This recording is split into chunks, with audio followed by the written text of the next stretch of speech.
We're about to bring in a guy now, had a great career, called it quits last week. Captain Jack, made a lot of big-time shots, got a championship in 2003. Let's bring him in now, former NBA star Stephen Jackson. Stephen, how are you, man? I'm good, man. Thanks for having me. How are you? Doing well. Thanks for joining us. My pleasure. What's going on? Let's get right down to it, man. Last week, you announced your retirement from the league. When did you realize it was over for you? Man, you know, I've been out about 2 years now. I mean, I kind of knew I was done after how it ended with the Clippers. You know, after getting cut from that team and not really getting the opportunity to play, and then with the situation with the owner, and I spoke on owner, made the song about the owner for the Clippers. I knew then when I decided to make that song go public with the song, my career was over, and I was fine with it because if somebody had to speak up on it, and I felt that was my job, and if it cost me my career, I was fine with it. So at the end of the day, I did a great 13 years, you know, without any major injuries, no surgeries. I'm healthy. I'm thankful. I can't complain. Man, you got a lot of dudes getting paid in this offseason. You couldn't find a way to stick around, find a way to get on some NBA roster? You know, I'm real as possible. They know my phone number. Before I retired, they could have called me. They could have reached out and let me know that they were interested, and I would have definitely been on the NBA roster this year. But you know, those calls never happened, and I knew that song had a lot to do with it. So, you know, it is what it is. You feel like you still can play, though? Oh man, of course. I know for sure. I had a good 3-4 good years left in me. I mean, look at the last 2 years I was in the NBA. I really didn't even play. You know, I was just bounced around. You know, not really treated like the veteran I was. So, you know, it ended kind of sour. But you know, how many guys can say they played 14 years in the NBA? For sure. Anybody who gets to the NBA it's an accomplishment, no doubt. Let's go to 2003, man. Your championship run with the Spurs, maybe your greatest run as a pro. Talk about that magical 2003 run with the San Antonio Spurs. It was a blessing, man, just to be able to be on a team with David Robinson and Tim Duncan, two of the top 10 best players, top 50 best players ever to play in the game, and to be on a team with the organization like the Spurs. You know, it was an organization that were on the uprise. You know, and I just landed at the right time. We had a great team. It was Ginobili's first year. I got there Tony Parker when Tony Parker was just getting there, so we kind of grew together. And it was a special run, man, to say you're a champion and you're the best in the world in basketball in the NBA is the best feeling in the world. The first time around, are you a little upset how it ended? I mean, you had with the whole.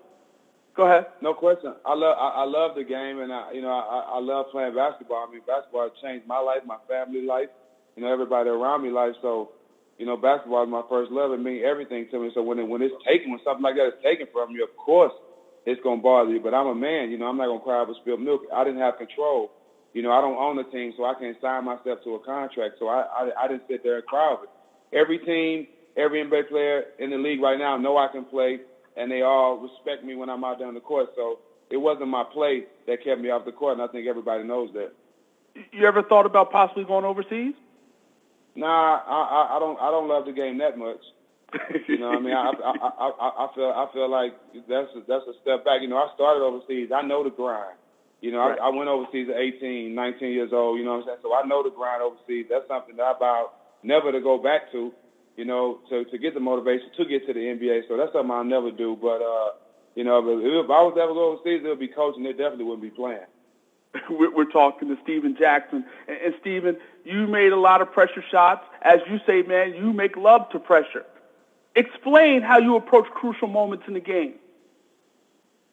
Well, I mean, I'm going to go home, I'm going to eat, I'm going to laugh, I'm going to watch TV, I'm going to shower, I'm going to jump in my nice car, I'm going to, you know, spend time with my family, whether I miss the shot or make the shot.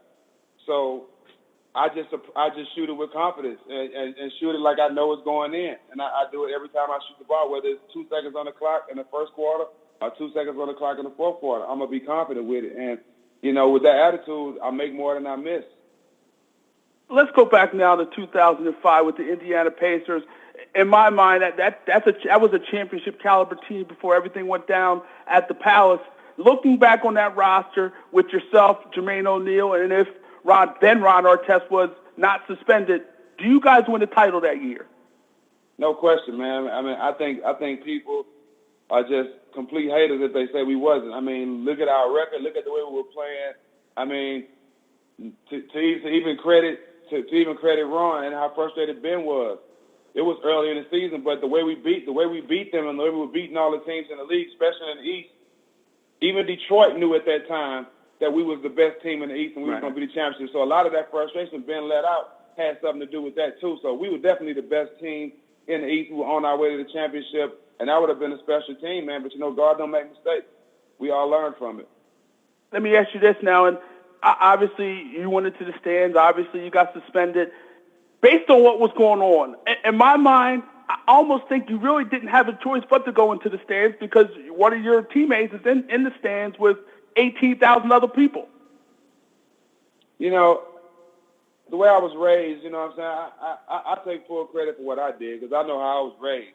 What I'm saying, I know how I am with my friends. I lost an older brother to some guys jumping on him, and I wish I could have been there, but I know how me and my friends are. Anywhere we are, anywhere in the world, we together, and one of us feel like we threatened to harm in any type of way, we all going out. And that was the same situation with Ron. It's 15, 16 guys on the team in an arena full of 60,000 people, 50,000 people. What else do we do but protect each other? Now, honestly, I'm going to be real. When I went to the stands, my first mind wasn't to go up there punching nobody. I ran past at least 40 fans before I threw a punch. I was actually going up there to help Ron, but as I got to Ron, where Ron was, another fan threw a drink in his face. So I'm like, okay, that's what you want, I'm on that too. I can easily get on that too. And that's what happened. I defended my brother. I don't regret it. I regret going in the stands, but I don't regret being there for Ron at all. For sure. Did Ron Artest thank you after that? Man, we ain't really talk about it. We ain't never really talked about it so recently. Okay. It wasn't nothing that I expected to thank you for. You know what I'm saying?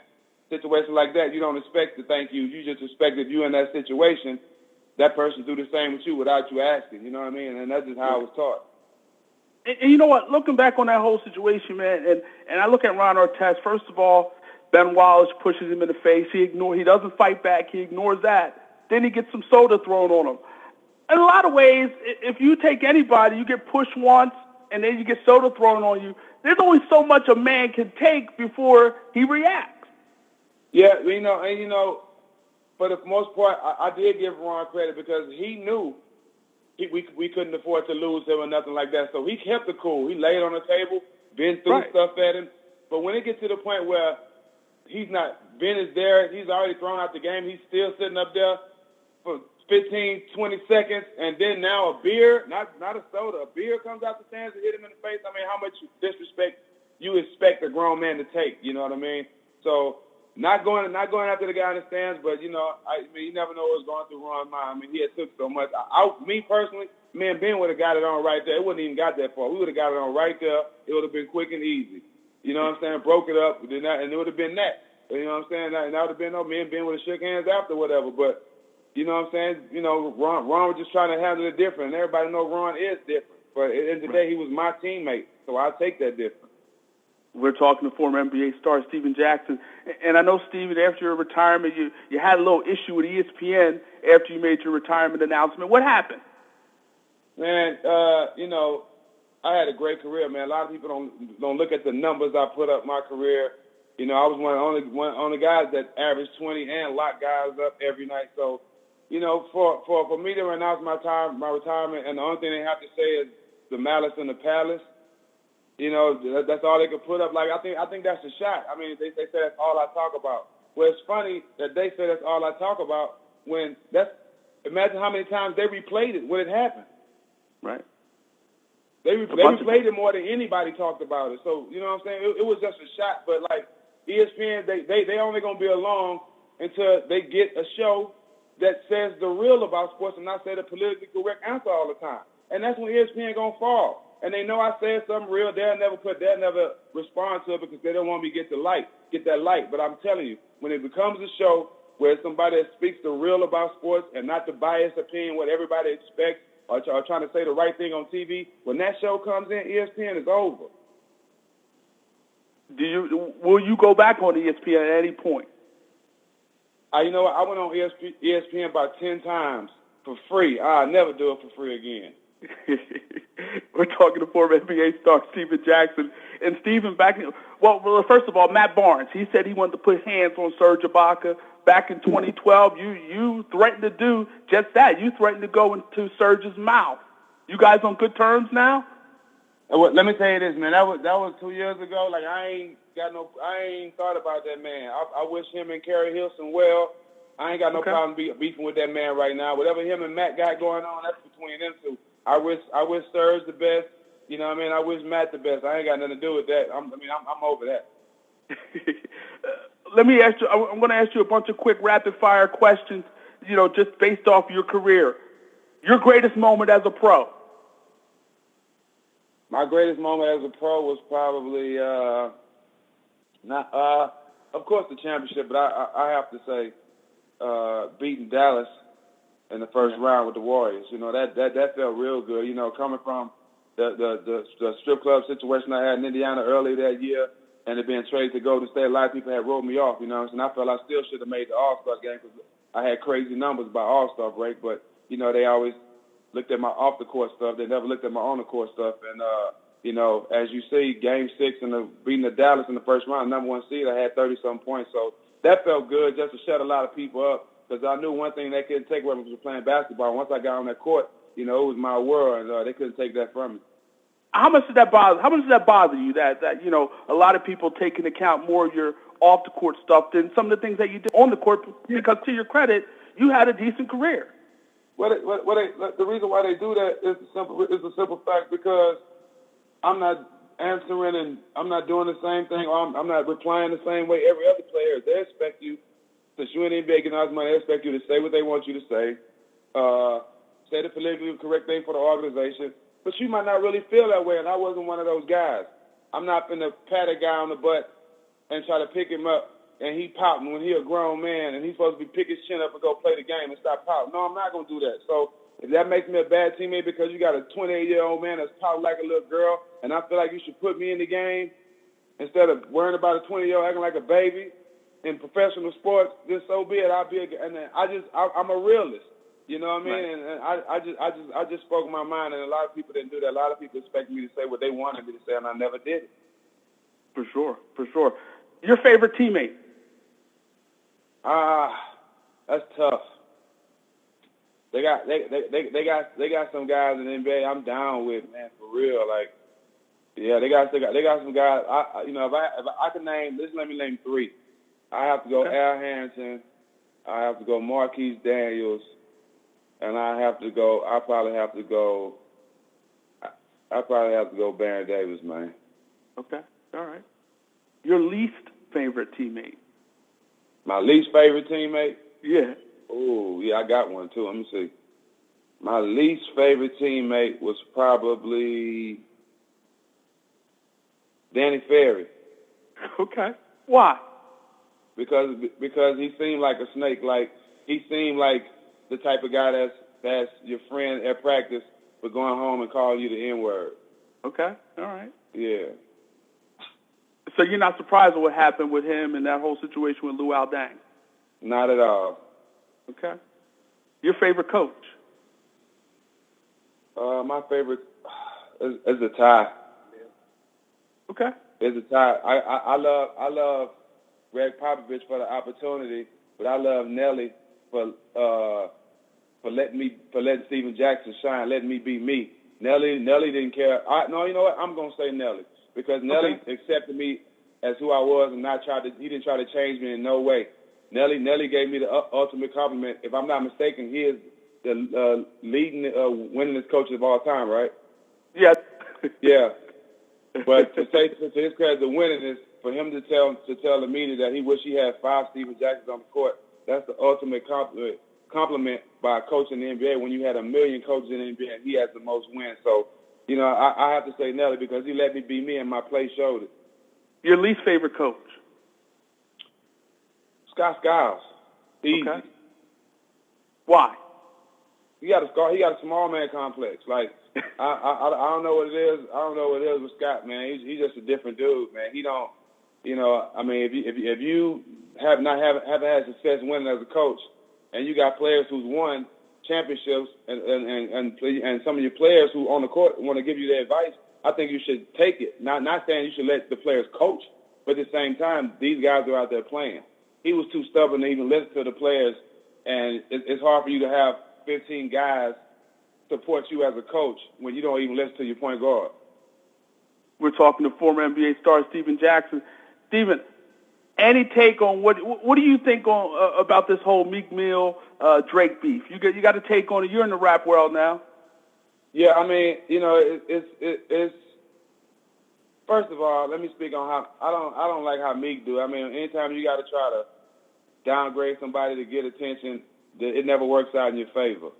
You know what I'm saying? Worry about what you can control. You don't have no control over Drake's career, Meek. So I think that was weak what he did. And as you see, Drake up 2-0 right now. So, but I'm a Drake fan. I've always been a Drake fan. Drake make great music. You know what I'm saying? Nothing against Meek. Meek can rap, but Drake make better music.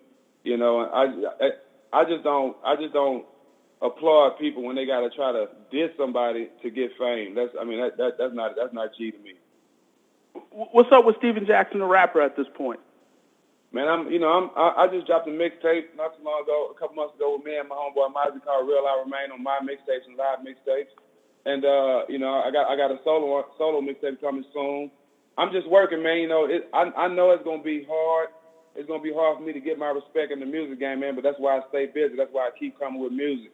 You know what I'm saying? That's why I continue to show them that it's not really about money. It's about that I can stand in front of any one of these rappers and out rap them. So I'm just doing me, man. I'm on God's time and not mine. You know what I mean? I'm gonna stay working and just continue to have fun while I'm doing it. So real quick, you want to do a cipher real quick? You want me to give you some clean right quick? It got no cursing, right? All right, go ahead. You say no cursing, right? You can throw a little in. I don't have to. I probably have something clean, I can say. Keep it family. Let's see. Stack 5, I'm the greatest. Ali Jack 5. I stack 5 M's. Why you trying to patch 5? On the court or in the street, I hear when you talk. True blood, F for show. Y'all dudes false. Advertise to the streets, poor credit score. My pockets looking like a garden the way my letters grow. I take your income and mess it off on Sue's flow. I hit the top, strip it out like a V-Live. I'm just a Gulfway dude with his bread right. Rolling bezel looking like a set of headlights. The rock shops on the rocks got my head right. I'm on my grind and I ain't stopping for a red light. Drop head, red rum when I pull it out. It got me up the game and I ain't pulling out.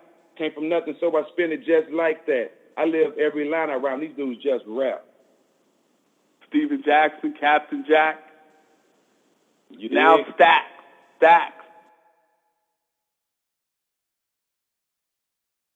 Good stuff, man. Good stuff there. Appreciate it, man. Fans, make sure you support this man, his journey. Make sure you hit him up on Twitter at @TheTrillStack5. Also on Instagram at Stack5OTS, and support all the great things going on with Stephen Jackson. Stephen, pleasure talking to you, man. Wish you nothing but the best of luck moving forward. Let's do it again. Man, anytime you need me, I appreciate you having me on. Just hit the line, bro. All right, take care. All right, salute.